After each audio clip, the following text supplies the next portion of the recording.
بسم الله الرحمن الرحيم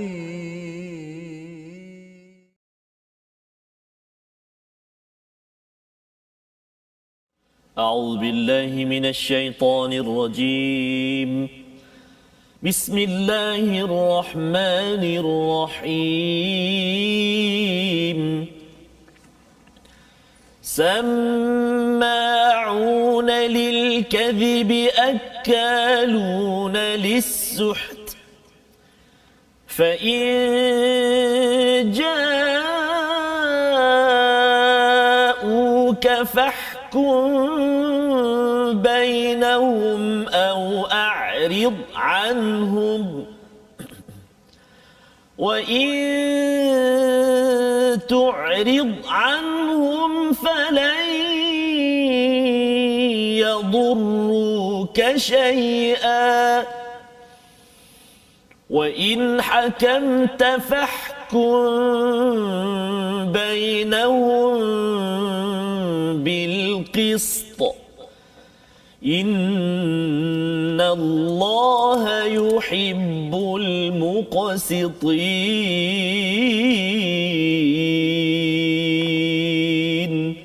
صدق الله العظيم.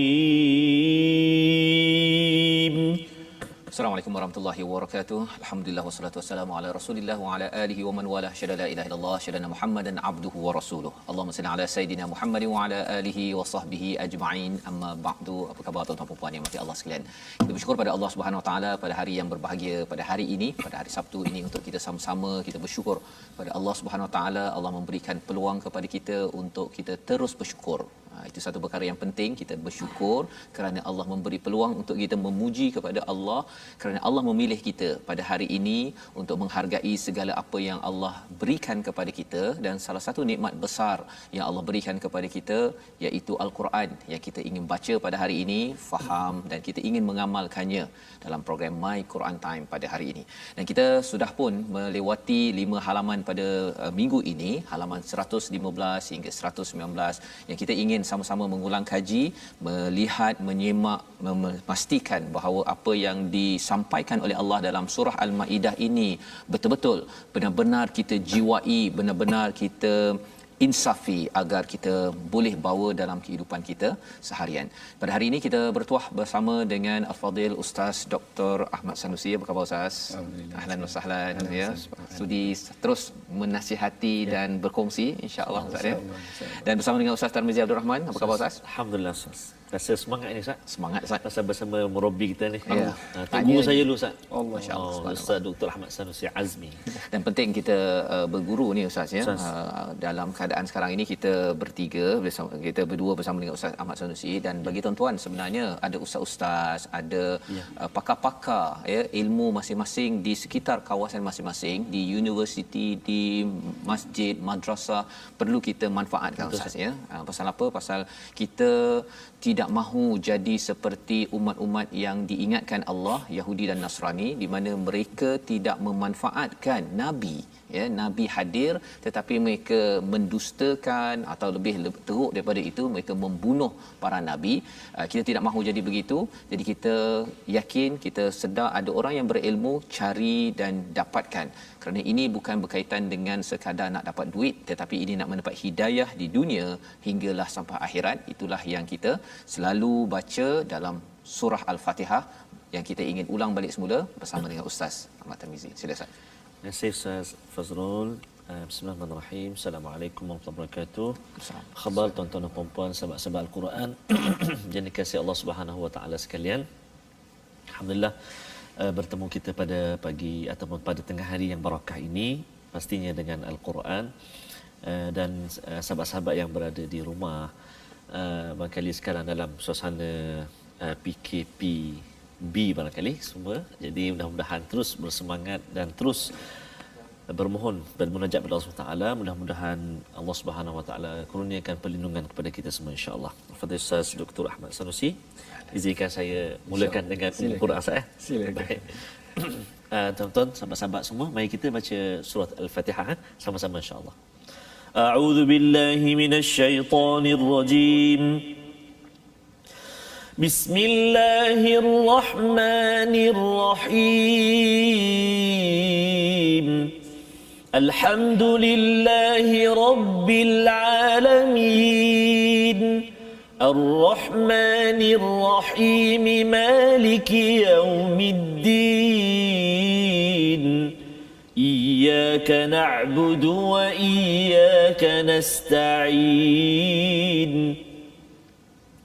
اهدنا الصراط المستقيم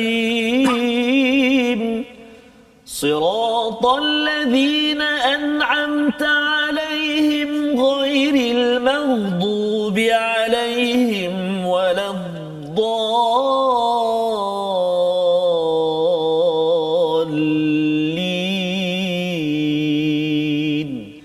آمين. Amin ya rabbal alamin. Itulah bacaan daripada surah Al-Fatihah Ustaz ya, untuk kita sama-sama memohon hidayah daripada Allah Subhanahu taala. Itulah anugerah yang amat kita perlukan setiap hari ya. Walaupun mungkin ada di kalangan kita yang ada kepayahan dari segi mungkin dari segi keuangan, dari segi kesihatan, kita doakan. Yang penting kita ingin dalam keadaan kita sihat tidak sihat, dalam kita ada banyak ataupun sedikit keuangan, kita masih lagi dipimpin hidayah oleh Allah Subhanahu taala, kerana hidayah itulah yang akan memimpin kita jalan ke pada rahmat Allah menuju ke syurga Allah Subhanahu Wa Taala. Dan pada hari ini kita ingin mengulang kaji pada halaman 115 ya, di mana ayat yang dibacakan awal tadi oleh Ustaz Ahmad Tarmizi pada ayat 42 muka surat 115 yang bermaksud mereka sangat suka mendengar berita bohong, banyak memakan makanan yang haram. Jika mereka orang Yahudi datang kepadamu untuk meminta keputusan, maka berilah keputusan di antara mereka atau berpalinglah daripada mereka, maka mereka tidak akan membahayakanmu walaupun sedikit.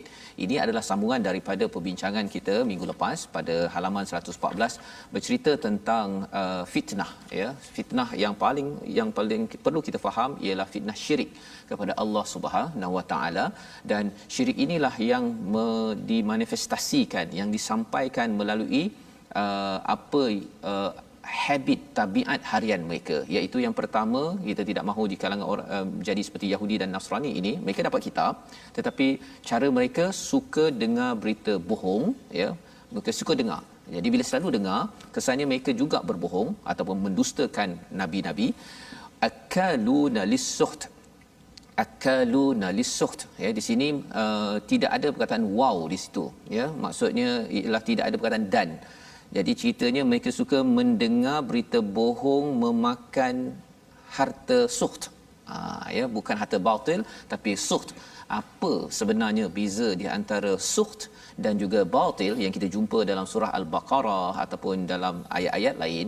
Kita ingin bersama dengan Ustaz Dr. Ahmad Sanusi. Ustaz, kalau boleh dicerahkan beza di antara batil dan suht ini agar kita ambil pelajaran pada era ini. Sila Ustaz. Baik, terima kasih Ustaz Fazrul. Ini juga satu pemerhatian ataupun tadabbur yang menarik. Kerana dalam Quran mula-mula Allah Taala kata wala taqulu amwalakum bainakum bil batil. Jangan kita makan makanan secara batil.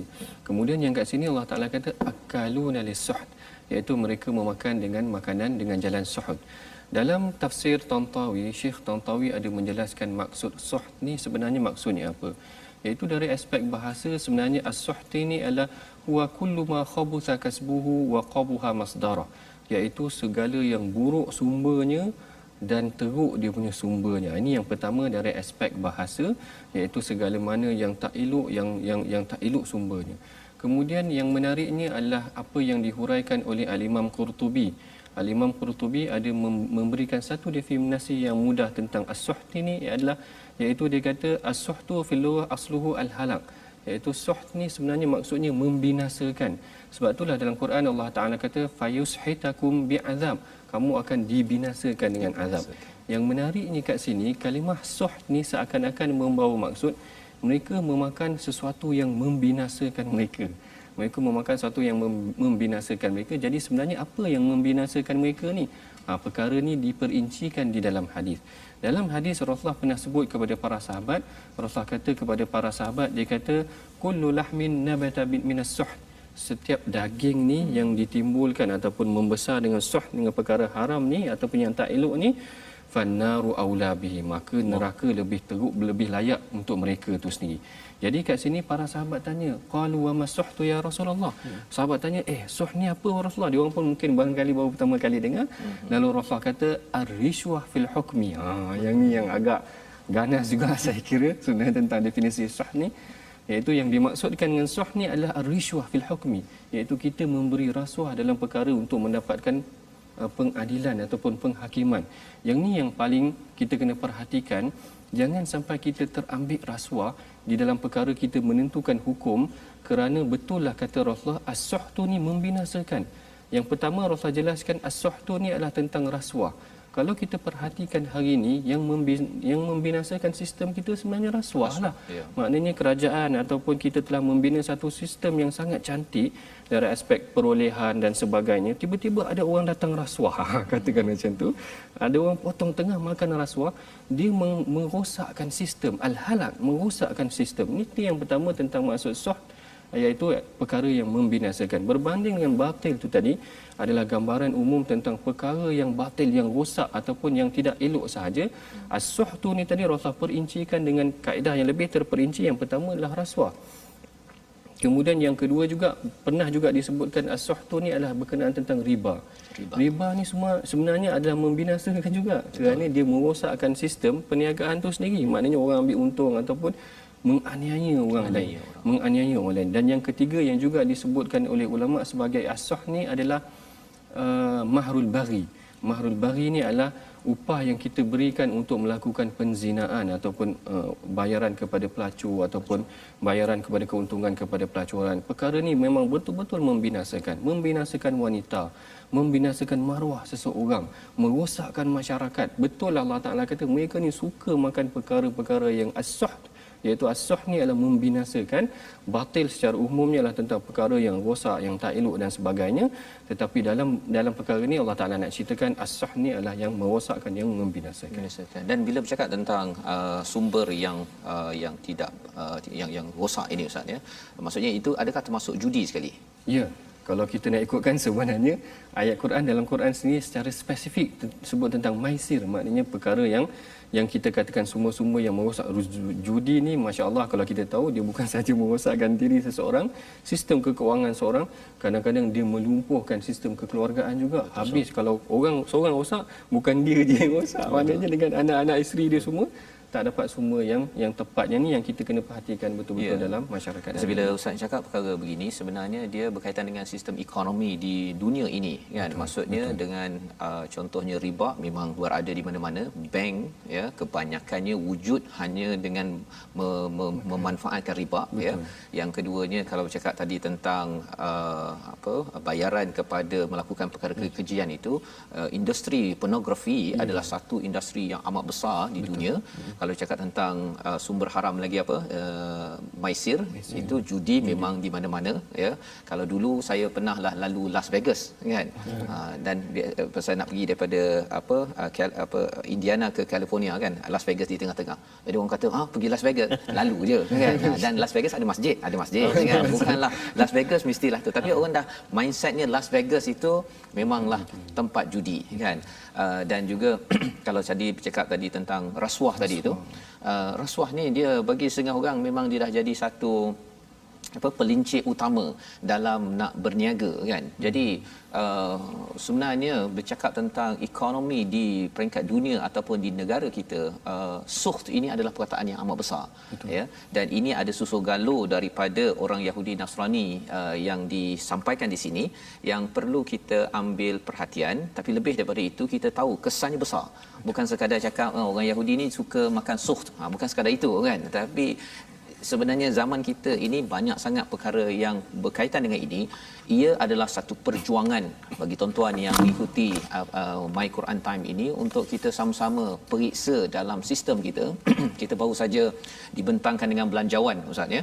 Belanjawan ini maksudnya dia memang cantik di atas kertasnya itu, tapi cabarannya bila ada orang yang suka tengok belanjawan itu dari segi suht Peluang-peluang macam mana saya nak rembat kan RM1 yang sepatutnya sampai pada orang miskin tapi sampai 10 sen ya Ustaz. Disebabkan oleh perkara ini perlu kita bantras dan ini pelajaran yang perlu kita ambil. Dan menarik lagi pada ayat 42 ini di hujung itu ada Allah menyatakan fahkum bainahum bil qist ya innallaha yuhibbul muqsitin ya diterjemahkan dalam Quran Amazing ini orang-orang yang adil Allah suka cinta pada orang yang adil tapi perkataan qist ini berbeza dengan adil. Kita tengok qist ini ada dalam surah Al-Baqarah, ada dalam surah An-Nisa ya ataupun surah Ali Imran pun ada, surah An-Nisa pun ada, surah 2 3 4 5 surah pun ada, surah Al-An'am pun ada, surah Al-A'raf pun ada. Jadi qist ini Ustaz ya pasal dah alang-alang berbicara tentang suht ini, cuba Ustaz cerita sikit, cerita qist ini sebenarnya apa sebenarnya. Baik, terima kasih atas soalan menarik ini. Maknanya betul juga dah kalau kita dah sebut tentang perbandingan al-adlu wal qistu, sebenarnya al-qistu ni sebenarnya fokusnya kepada apa? Bila kita perhatikan dalam Quran, sebenarnya perkataan al-qistu ni merujuk kepada isu-isu ataupun perkara-perkara yang melibatkan hak secara praktikal ataupun kita memberikan secara praktikal hak tu tadi. Sebagai contoh, saya bagikan contoh dalam Quran, Allah Taala kata wa'uful kaila wal mizana bil qisti, maka sempurnakanlah timbangan dan mizan tu tadi dengan sempurna ataupun dengan adil ni tadi. Macam tu juga Allah Taala sebutkan juga di dalam perihal anak yatim kalau tak silap saya, wa in khiftum alla tuqsitu fil yatama, kalau kamu tak mampu untuk memberikan hak yang adil kepada anak yatim, kalau kamu tak mampu ataupun sempurnakan hak pada timbangan, maknanya perkara-perkara begini kalau diperhatikan dalam ayat-ayat yang lain pun Allah Taala kata liyaqumal linnas bil qisni, liyaquman nas bil qisni, berikan hak kepada manusia dengan adil, menunjukkan perkataan al-qisti ini sebenarnya seakan-akan merujuk kepada pemberian secara praktikal dengan adil kepada anak yatim, kepada kesempurnaan tentang mizan timbangan. Jangan menipu timbangan. Dulu kalau saya kat Mesir, kadang-kadang Arab Mesir ada juga depan kita pun dia boleh buat. Saya pun heran juga macam mana tega juga Arab ni kadang dia buat macam mana Ustaz? Dia letakkan barang-barang yang kadang-kadang memberatkan timbangan. Kadang-kadang anggur tu dah basah ke ataupun perkara-perkara kita pun perasan tadi aku minta yang ni, dia ambil yang lain, kemudian dia letak yang dah basah ke, yang dah buruk sikit kat bawah ke, dia letak, dan kita tahu dah kadang timbangan tu dia boleh adjust. Tapi depan kita pun dia boleh buat, dan dia buat muka selamba je. Masya-Allah, ini yang saya bimbang ni. Tapi kalau kita baca Al-Quran depan dia marah. Maknanya sebab dia faham Al-Quran, jadi dia boleh marah pula bila kita kata wa'uful kaila wal mizan, dia marah pula. Jadi dia ini kadang-kadang masalah Arab, maknanya dari aspek timbangan, anak yatim dan keadilan dengan manusia secara umumnya. Jadi pengalaman Ustaz tu menariklah ya, pasal dekat bumi Mesir ni dia ada kisah Nabi Yusuf, ada kisah Nabi Musa, tapi ada kisah Firaun juga kat situ kan ya. Jadi kita yakin bahawa di Mekah pun sama, dan di negara kita ya, maksudnya kita selalu kena mengambil pelajaran daripada wahyu, barulah kita boleh bersama dengan Nabi Musa dan juga Nabi Muhammad. Kalau tak ambil panduan wahyu ini, walaupun nama di atas kad pengenalannya Ahmad Ustaz ya, tapi khawatir nanti tiba-tiba dia ada Pak On dekat depan di akhirat nanti, rupanya jadi pengikut Pak Firaun kan, disebabkan tidak mengikut wahyu yang Allah sampaikan. Jadi ini panduan, dan dalam halaman 115 hingga 119 ini banyak bercerita tentang pentingnya berhukum kepada Allah, menjadikan Allah sumber hukum. Pasal surah Al-Maidah ni Ustaz ya, dia doktor dia di ketika kemenangan kan, ketika kemenangan, jadi menang pun jangan nak buat perangai sendiri, kena berhukum dengan Allah. Kalau tidak, pada ayat 45 di hujung itu Allah kata kalau tidak berhukum dengan hukuman Allah digelar sebagai zalim. Kalau di hujung ayat 44 itu, 44 dulu, iaitu digelar sebagai kafirun, ayat 45 zalimun, dan pada halaman 116 itu di hujung ayat 47 itu Allah menggelarkan sebagai fasiqun. Jadi mungkin Ustaz Tarmizi kita baca satu ayat daripada ayat 47 itu. Kemudian nak minta Ustaz Dr. Ahmad Sanusi asingkan ataupun jelaskan kafir ini apa, zalim ini apa, fasik ini apa. Pasal ada orang yang gunakan ayat ini Dia bila orang tu off tak menerima, belum tolak lagi, tak menerima sikit je keluar apa kafirun, zalimun, fasikun dalam ceramah. Jadi mudah ke nak guna istilah itu? Nanti doktor akan jelaskan. Kita baca dahulu ayat 47. Baik, terima kasih kepada Ustaz Fazrul. Yang saya kasihi kepada Ustaz Dr. Ahmad Sanusi, semua sahabat-sahabat Al-Quran, tuan-tuan dan puan-puan. Ayat yang kita nak baca sekarang ni adalah ayat yang ke-47 ya. Ayat 47 yang terletak di muka surat 116. Dalam ayat ni ada dua kali kalimah yahkum, wal yahkum wa man lam yahkum. Wah, menarik ya. Dan ada satu kalimah fasiqun, al-fasiqun yang Ustaz Fazrul ulang tadi, fasiqun, kafirun, zalimun tadi, ada kat sini ada al-fasiqun. Jadi mari kita baca dulu ayat yang ke-47 ni insya-Allah. A'udzu billahi minasyaitonir rajim. Wal yahkum ahlul injil bima anzalallahu fihi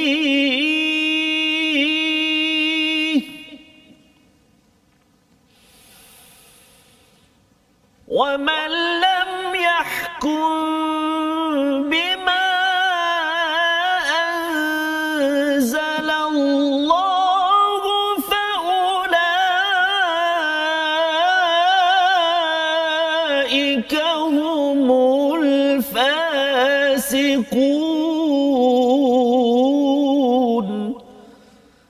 Sadaqallahul Azim.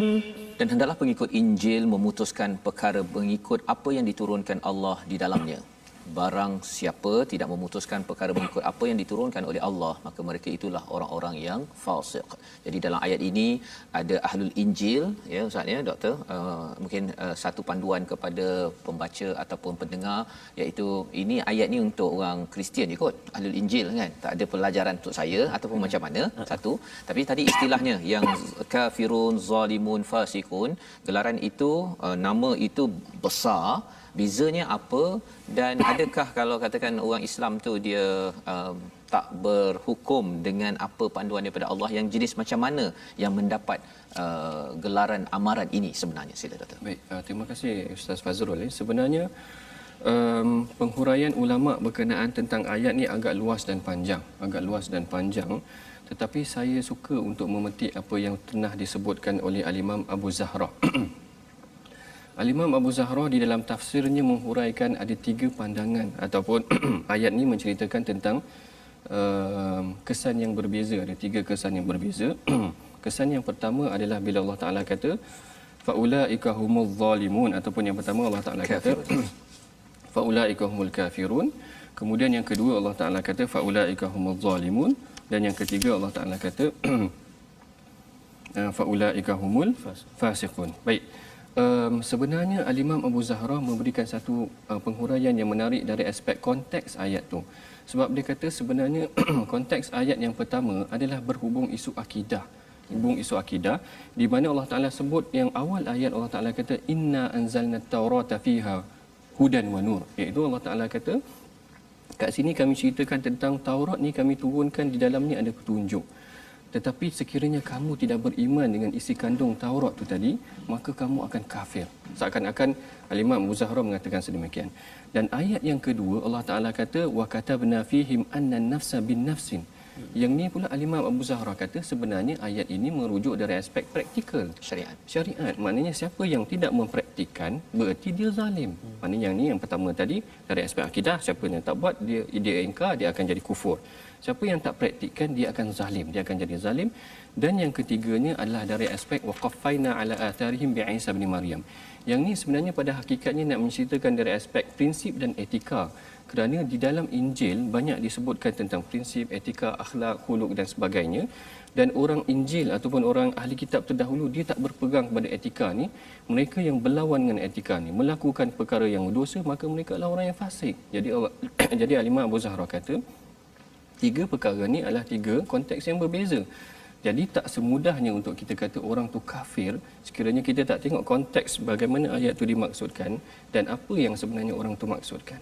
Jadi itu adalah tiga perkara ya, ada kaitan dengan akidah, ada kaitan dengan syariat, ada kaitan dengan etika akhlak, dan istilahnya berbeza. Bukannya kalau saya tak suka kan terus sahaja dapat 3 gelaran terus ya. Sebagai peringatan kepada kita, My Quran Time, kita berehat sebentar, kita kembali semula dengan beberapa ulang kaji tambahan selepas ini. Sekali lagi My Quran Time, baca faham amal insya-Allah.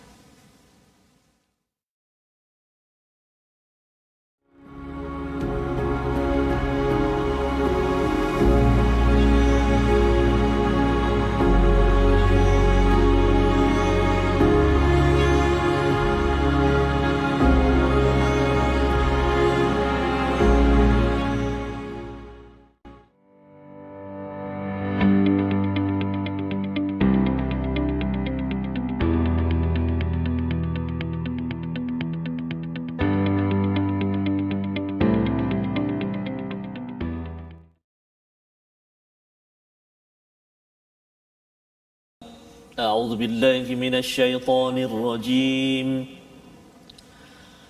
أفحكم الجاهلية يبغون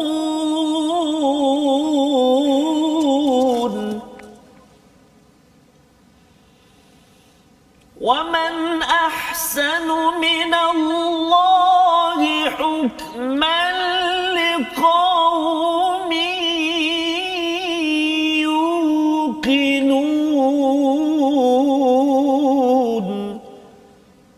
صدق الله العظيم. Surah Al-Azim. Adakah hukum jahiliah yang mereka ingini? Hukum siapakah yang lebih baik daripada hukum Allah bagi orang-orang yang meyakini agamanya? Kita kembali semula dalam My Quran Time ulang kaji kita pada halaman 115 hingga 119, dan pada hari ini kita sudah pun pada kali ini kita sudah pun melihat pada ayat 50 ya. Kalau tadi kita melihat beberapa ayat Ustaz ya berkaitan dengan kalau tidak berhukum dengan hukuman panduan daripada Allah, sama ada kafir, sama ada dia zalim ataupun fasik. Dan Ustaz dah doktor dah menceritakan tentang beza di antara tiga perkara itu, dan ada sesuatu yang doktor ingin tambah di situ. Baik, sebenarnya begini yang itu adalah daripada pandangan Muhammad Abu Zahrah sendiri, iaitu al-Imam Syekh yang mengarang kitab Zahratul Tafasir. Tetapi menurut al-Imam Alusi pula, dia sebenarnya berbeza dari aspek konteks audience, iaitu kepada siapa Allah Taala menyampaikan ayat tersebut. Yang ayat pertama berkenaan tentang yang Allah Taala turunkan Taurat dan sebagainya, sebenarnya mesej tu ingin disampaikan kepada orang Islam menurut al-Alusi. Jadi seakan-akan sekiranya orang Islam mengingkari apa yang disampaikan oleh Allah Taala di dalam ayat ini, maka bererti mereka boleh jatuh kufur. Dan kita tak semudahnya juga, yang ni maknanya kita kena tengok betul-betul. Hari ini kan kadang-kadang orang mudah sangat untuk mengkufurkan orang. Kita kena perhatikan konteks dia, apakah dia jahat, apakah dia sebenarnya mengingkari hukum Allah. Dia kata hukum yang manusia buat lebih baik daripada hukum Allah, yang tu kita boleh kata kufur. Tapi sekiranya dia sekadar tidak mempraktikkan ataupun dia tidak berupaya untuk mempraktikkan, itu jatuh kepada yang nombor dua, yang Allah Ta'ala kata macam mana yang dilakukan juga oleh ahli kitab ataupun Yahudi itu tadi, yang mana Allah Ta'ala kata kepada mereka, wa katabna alaihim fiha anna nafsa bin nafsi. Mereka ni Allah Ta'ala suruh buat sesuatu hukum, tetapi mereka tak boleh buat ataupun mereka buat hukum lain. Kalau kita perhatikan tafsir ayat ni, maka Allah Ta'ala kata faulaika humuz zalimun. Konteksnya ataupun audience dia sebenarnya adalah pada Yahudi itu sendiri yang tidak meletakkan hukum secara praktikal. Yang ketiganya adalah berkenaan tentang Nasara ataupun orang Nasrani, orang Kristian. Yang ni Allah Ta'ala sebut secara spesifik. Wa qaffayna ala atharihim bi Isa bin Maryam. Memang fokus kepada Injil tu tadi, yang mengkhususkan kepada ahli Nasrani, yang mana mereka tidak berhukum ataupun tidak berpegang kepada apa yang Allah Ta'ala telah turunkan kepada Nabi Isa. Mereka telah fasik kerana mereka tidak berpegang dengan apa yang telah diajarkan oleh Nabi Isa itu sendiri tadi. Yang ni pandangan Alusi, yang mana saya simpulkan balik apa yang telah diungkapkan oleh Ustaz Fazrul itu tadi. Maknanya sebenarnya tak semudah-mudahnya juga kita nak kata orang tu kafir, orang tu fasik, zalim dan sebagainya. Dia berlaku dalam tiga konteks yang berbeza. Dia berlaku dalam tiga konteks yang berbeza. Dan kalau katakan konteks ayat 48 tadi tu ataupun ayat 44 ya, berkaitan dengan akidah ya, ketauhidan itu, katakan orang Islam tu dia kata bahawa hukuman daripada manusia itu lebih baik dia nampak lebih logik berbanding hukuman daripada Allah. Pasal dia tak faham pun apa yang ada. Dia cakap tentang apa, kalau kita kena menutup aurat. Pasal biasa orang cakap kalau hukuman daripada Allah tu mestilah potong tangan itu saja kan. Tapi menutup aurat pun hukuman hudud juga daripada Allah ya, ataupun kita mesti adil kan. Jadi dia rasa macam hukuman daripada manusia ni kita fikir dah bincang, rasa lebih logik berbanding dengan jadi isu dia tak faham. Jadi macam mana tu Ustaz? Ya, saya kira macam ni. Orang-orang yang sebegini ataupun mereka yang mengutamakan hukum yang telah ditentukan oleh manusia, sebenarnya dari aspek yang pertama sebenarnya ilmu juga. Maknanya jangan semudah kita hukum kepada mereka. Panggil mereka dalam sesi, mungkin kita jangan namakan sesi kaunseling, nanti dia orang tak nak datang. Dia kata, oh kena kaunseling tak dah aku ni. Jadi maknanya kena datang sesi, mungkin kita boleh kata dialog dengan dia orang. Dia orang suka dialog. Orang muda wacana, orang suka wacana sekarang. Kita panggil dia orang. Dia orang kata aurat ni tak kena.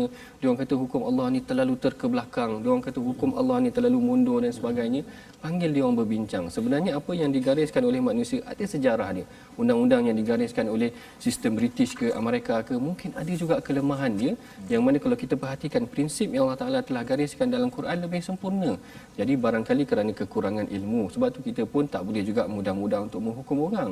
Maknanya kita panggil dia dalam sesi wacana, dialog, kemudian kita minta dia, kita beri penerangan. Dia tak semudah-mudahnya pada saya untuk menghukumkan seseorang tu sebagai kafir semudah-mudahnya macam tu. Jadi maksudnya pendidikan, mengajar itu lebih penting daripada berhukum, memberi hukum ya. Betul. Jadi memberi hukum. Jadi di sini kita boleh ambil bahawa sebenarnya kita memang kita nak mengambil peraturan hakim daripada Allah Subhanahu Wa Taala, tetapi maksudnya ramai orang yang tidak faham apakah perlembagaan yang Allah turunkan. Jadi peranan kita tuan-tuan yang berada di rumah adalah untuk kita mengajak, mendidik, bukannya kita menghukum. Menghukum bagilah pada hakim ke ya, bagi pada qadi, memang tugasnya menghukum, tapi kita adalah pendakwah ataupun orang yang mengajak, mendidik. Dan salah satunya dengan My Quran Time ini, tuan-tuan boleh berkongsi ya, kalau katakan mereka tak sempat untuk tonton, isinya itu disampaikan, dikongsikan. Ini peranan kita agar tidak kita menjadi orang yang mudah menghukum ataupun kecewa dengan orang tak faham. Rupa-rupanya proses itu tidak diberi perhatian. Dan kalau kita pergi kepada halaman 117 pada ayat 51, inilah ayat yang menjadi havoc di Indonesia ya, yang ada setengah yang silap faham, yang melihat ayat 51 ini adalah amat kontroversi, tetapi ada kefahaman yang tersendiri yang kita perlu lihat bersama. Kita baca dahulu ayat 51 ini dan kita akan melihat kepada istilah aulia itu apa sebenarnya, untuk kita melantik aulia ataupun sebagai pemimpin. Jom kita baca ayat 51. Ustaz, Tamizi. Baik, terima kasih Ustaz. Kita baca sekarang ni tuan-tuan dan puan-puan ayat yang ke 51 di halaman 117. Jadi mari kita baca sama-sama, kita ikut sama-sama insya-Allah ayat yang ke 51 ya. A'udzubillahi minasyaitonirrajim. Ya ayyuhalladzina amanu la تتخذوا اليهود والنصارى أولياء بعضهم أولياء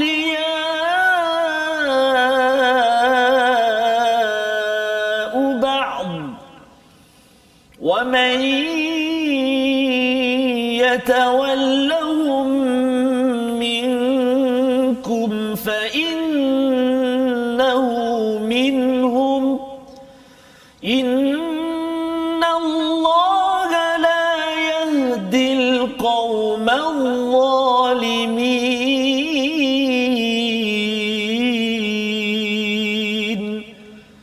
صدق الله العظيم. Wahai orang-orang yang beriman, janganlah kamu menjadikan orang Yahudi dan Nasrani ini sebagai aulia, mereka satu sama lain melindungi. Barang siapa di antara kamu yang menjadikan mereka sebagai aulia, wa may yatawallahum minkum fa innahu, maka sesungguhnya dia termasuk golongan mereka. Sesungguhnya Allah tidak memberi petunjuk kepada orang yang zalim. Jadi perkataan aulia ini Ustaz ya, sebelum pergi pada perkataan aulia, tambah sikit. Alang-alang dah ada cikgu dia tanya terus. Dalam al-Quran ada ahli kitab, utul kitab, ya. Di sini guna perkataan Yahud wan Nasara.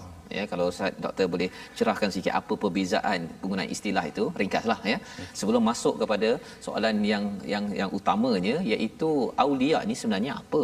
Adakah kalau diterjemahkan dalam amazing ini sebagai pemimpin, jadi maksudnya ialah kalau ayat ini difahami, tuan-tuan amalkan, kalau selepas ini ada pemimpin yang al-Yahud wan Nasara, memang kita cut off, putuskan kan. Jadi maksudnya jangan lagi ambil. Tapi adakah kefahaman itu betul? Jadi kita nak lihat dulu apa maksud Yahud wan Nasara itu sendiri dan kemudian aulia. Sila Ustaz. Baik, secara ringkasnya, maknanya secara literalnya perkataan Yahud tu memang merujuk kepada orang Yahudi itu sendiri, dan Nasara adalah orang Nasrani. Cumanya Yahudi itu dia punya kaumnya ke dia punya agama dia? Oh, okey. Kalau berkenaan tentang yang tu, secara umumnya yang saya faham dari aspek pegangan mereka. Pegangan. Kerana dia merujuk kepada intipati yang sebelum daripada ni, berkenaan tentang sikap-sikap mereka ataupun kefahaman mereka, pegangan yang mereka pegang yang mengubah daripada apa yang telah ditentukan oleh Allah. Kalau kita nak kata kaum, maknanya selepas daripada itu ada juga orang Yahudi tetapi dia telah berubah pegangan dia orang, macam Abdullah bin Salam ya. memeluk Islam. Jadi bukanlah kita kena cerca ataupun tak elok pada orang Yahudi begitu pula kan. Ya, okey. Jadi maksudnya dia dari segi kefahaman akidahnya itu ya. Itu yang al-Yahud wan Nasara ya. Okey, baik. Jadi kalau aulia tu Ustaz, sila. Baik. Aulia ni kalau kita rujuk kepada kitab tafsir sendiri, Al-Imam ataupun Syekh Tantawi meletakkan perkataan aulia ni pada hakikatnya membawa maksud An-Nasir, As-Sadiq ataupun Al-Habib, iaitu orang yang kita minta bantuan, iaitu kita berpegang dengan, berpaut dengan dia. As-Sadiq ni orang kita percaya pada dia, kawan kita betul-betul, teman rapat kita. Al-Habib orang kita betul kita sayang. Kalau dari aspek konteks ayat ni, aulia ni tadi maknanya mereka adalah merujuk kepada kumpulan yang mana pada hakikatnya sebab turun ayat ni adalah perselisihan antara dua tokoh besar di Madinah, iaitu Ubadah bin Samit dengan Abdullah bin Ubay bin Salul. Abdullah bin Ubay bin Salul adalah ketua munafik. Dia berpegang ataupun nak menjadikan orang Yahudi ni sebagai dia punya awliya ataupun teman rapat, tempat persekutuan, tempat bergantung mereka. Sedangkan Ubadah bin Samit kata, tak, aku nak bergantung dengan Rasulullah sahaja sekalipun aku ada teman rapat daripada Yahudi. Lalu dia bertanya kepada Rasulullah, dan barangkali ataupun yang inilah menyebabkan turunnya ayat ni, menceritakan kerana kita tidak boleh berpegang ataupun menjadikan musuh Allah. Ini yang paling penting. Maknanya bukan sekadar Yahudi dan Nasara. Maknanya kalau kita sekadar ambil secara literal Yahudi dan Nasara, dia akan jadi satu masalah juga. Kerana dalam hadis yang lain Rasulullah ada juga menggunakan ataupun bersekutu ataupun bersahabat dengan Yahudi dan Nasara. Tetapi mereka yang didefinisikan sebagai Yahudi dan Nasara ni adalah mereka yang a'da'ullah ataupun a'da'uddin. Yang ni yang disebutkan di dalam tafsir Tantawi, dia kata al-musafa a'da'ul Islam, iaitu kita bermusafah ataupun kita berjabat ataupun kita berpegang, memang betul-betul apa kita nak kata, berpaut pada mereka dengan musuh Allah ni tadi. Yang ni yang kita kena fahami. Dan kemudian kalau kita nak kata tak boleh nak lantik mereka sebagai pemimpin, yang ni memang biasa ayat ni digunakan juga, tidak boleh dilantik dari kalangan golongan Yahudi dan Nasara. Yang ni kita kena tengok dari aspek bagaimana muamalah ataupun komunikasi kita dengan non-Muslim. Kalau kita perhatikan dari aspek sunnah Rasulullah sallallahu alaihi wasallam, Rasulullah sallallahu alaihi wasallam sendiri sebenarnya pada hakikatnya ada bekerjasama dengan beberapa orang yang non-Muslim ataupun kafir. Sebagai contoh, ketika nak berhijrah, hijrah adalah satu proses yang besar, tetapi salah satu yang menjayakannya juga adalah petunjuk jalan Rasulullah itu sendiri, iaitu Abdullah bin Uraiqid. Kemudian Rasulullah sendiri pernah menggunakan beberapa petani di Madinah, ataupun proses pertanian di Madinah ada menggunakan tenaga kerja daripada Yahudi juga. Bahkan menurut Sayyidina Anas, dia katakan gulamun yahudiyun yakhdumun nabi, dia kata ada juga seorang gulam ataupun hamba lelaki yang pernah berkhidmat kepada Nabi. Jadi kat sini kita boleh beri gambaran bahawa penggunaan ataupun muamalah, komunikasi kita dengan orang non-Muslim ni dari aspek yang sejahtera, yang untuk kedamaian, keharmonian bersama, tak jadi masalah. Mereka boleh jadi doktor, mereka boleh jadi guru kita dan sebagainya, mereka boleh bekerja dengan kita dan sebagainya. Cuma bila diambil dari aspek kepimpinan, yang ni ada perbahasannya di kalangan ulama'. Maknanya ulama memberikan satu definisi. Ada di kalangan mereka yang memandang ataupun mengambil satu definisi yang agak keras ataupun agak strict sikit. Bagi contoh Saidina Umar. Bagi contoh Saidina Umar sebenarnya, Saidina Umar pernah satu hari minta Abu Musa al-Asy'ari, Abu Musa al-Asy'ari supaya menuliskan kepada dia list ataupun sesuatu tugasan ataupun harta ataupun list lah yang diminta daripada Abu Musa al-Asy'ari, gubernur di Syam ketika itu. Lalu Abu Musa memanggil seorang penulis ataupun sekretari ataupun dia punya setiausaha dia daripada Nasrani, iaitu orang ahli Kristian, untuk menuliskan. Jadi Saidina Umar rasa heran.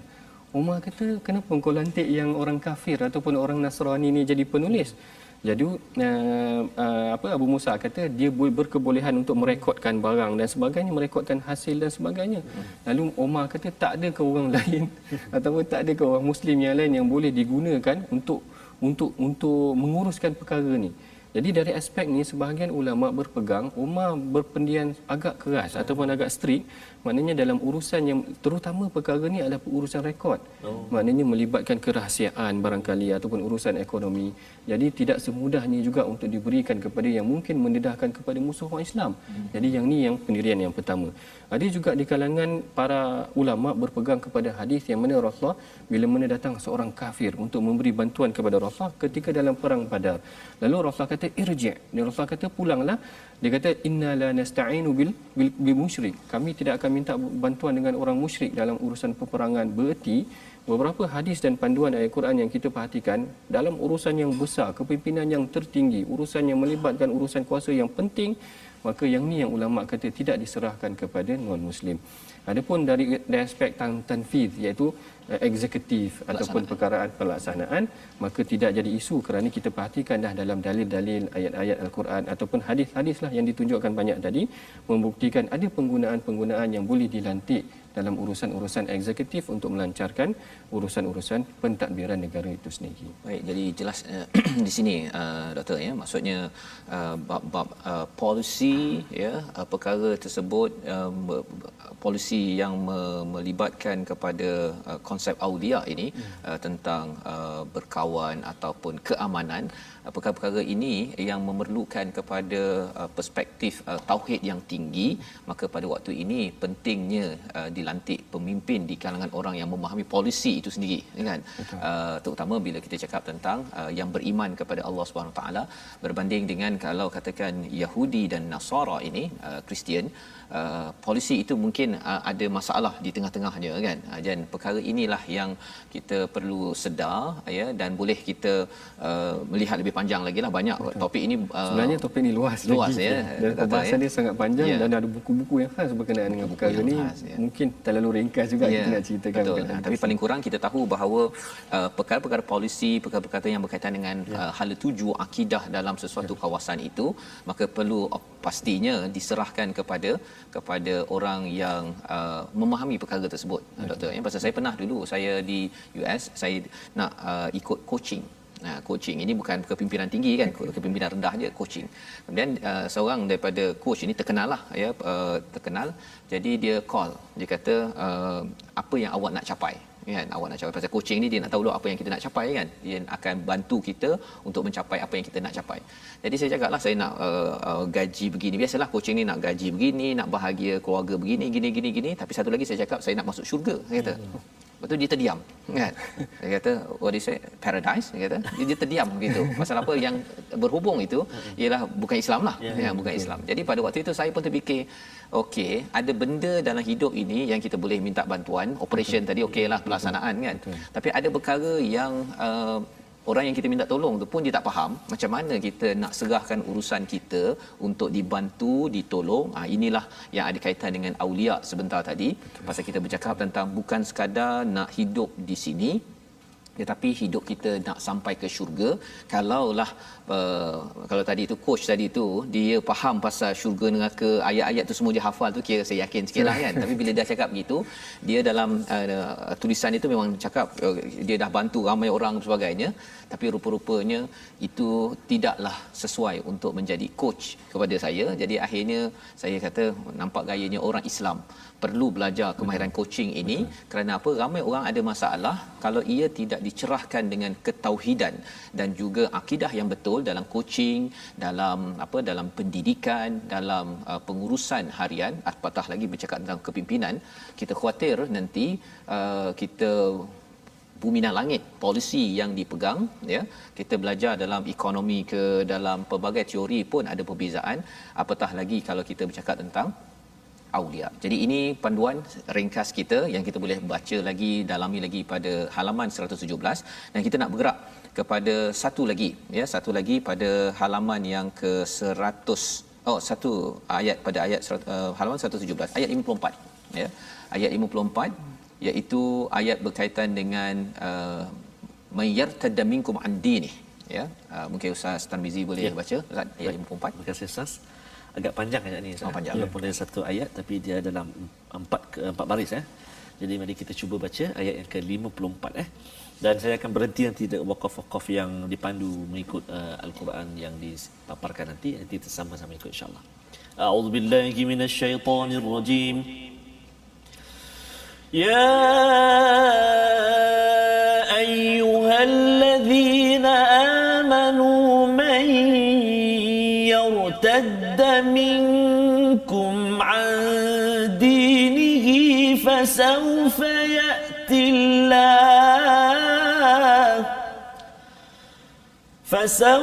يأتي الله بقوم يحبهم ويحبونه أذلة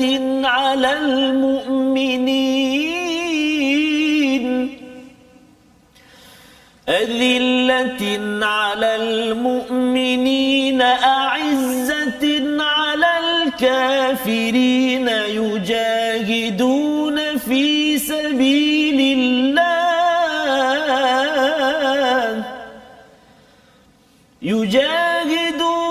في سبيل الله ولا يخافون لومة لائم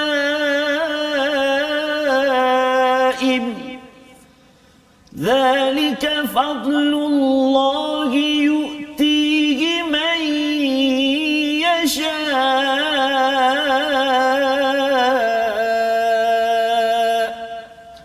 والله واسع عليم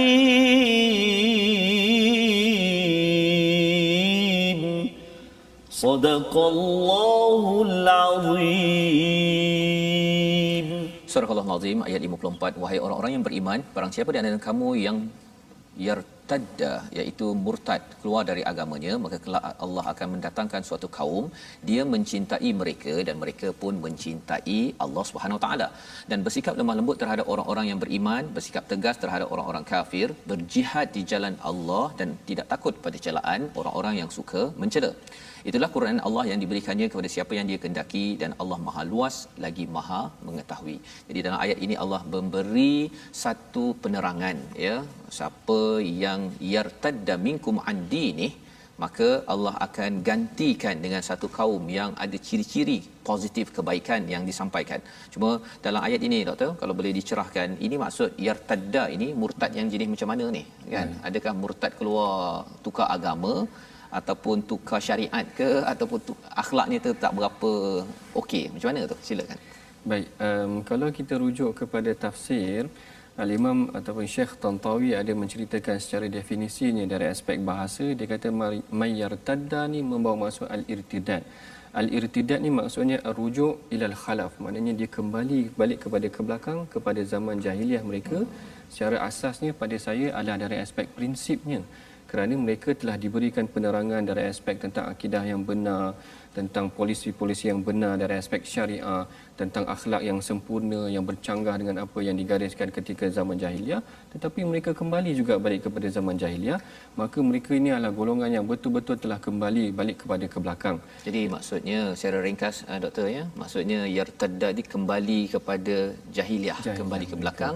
Inilah yang menyebabkan Allah akan gantikan, ya, dengan pihak yang lebih berpegang kepada iman. Yang kita ingin doakan sama-sama daripada pelajaran ulang kaji kita pada hari ini, agar kita jangan patah balik, jangan pandang belakang, terus ke depan.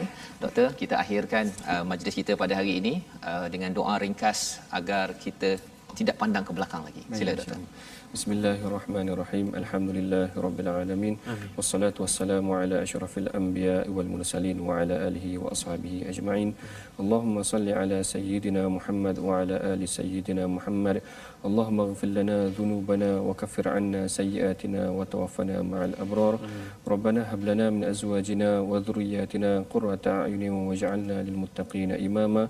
Allahumma ighfir lana wa liwalidina warhamhum kama rabbawna shighara. ربنا اغفر لنا ولإخواننا الذين سبقونا بالإيمان ولا تجعل في قلوبنا غلا للذين آمنوا ربنا إنك رؤوف رحيم ربنا هب لنا من أزواجنا وذرياتنا قرة أعين واجعلنا للمتقين إماما ربنا آتنا في الدنيا حسنة وفي الآخرة حسنة وقنا عذاب النار وصلى الله على سيدنا محمد وعلى آله وصحبه وبارك وسلم والحمد لله رب العالمين. Amin ya rabbal alamin. Moga Allah memimpin kita terus dengan hidayah dan tidak pandang ke belakang, dengan berhukum kepada panduan daripada Allah. Inilah yang kita ingin sebarkan dalam tabung gerakan Al-Quran, satu kesedaran, satu perjuangan sebenarnya. Tuan-tuan boleh menyumbang dalam nombor yang tertera di kaca TV ataupun di online itu. Satu usaha kita sama-sama menggerakkan, pasal apa yang kita belajar ini bukan sekadar satu teori, tetapi ia adalah satu praktikal yang perlukan kepada perjuangan kita bersama. Dan moga-moga dengan sumbangan tuan-tuan kita melahirkan banyak lagi program pendidikan, program mengajak manusia kepada kebenaran, sehingga manusia yakin bahawa hukuman Allah, hukum Allah, panduan Allah inilah yang terbaik. InsyaAllah kita bertemu lagi pada ulangan pada jam 5, pada jam 11 malam dan juga 6 pagi. InsyaAllah kita besok kita akan melihat ulang kaji sekali lagi ayat-ayat yang telah kita lihat tadi. Moga-moga ini akan terus mencerahkan kita. Rancangan ini dibawakan oleh Mufas. Mengharapkan tuan-tuan terus bersama Al-Quran, My Quran Time, baca, faham, amal, insyaAllah.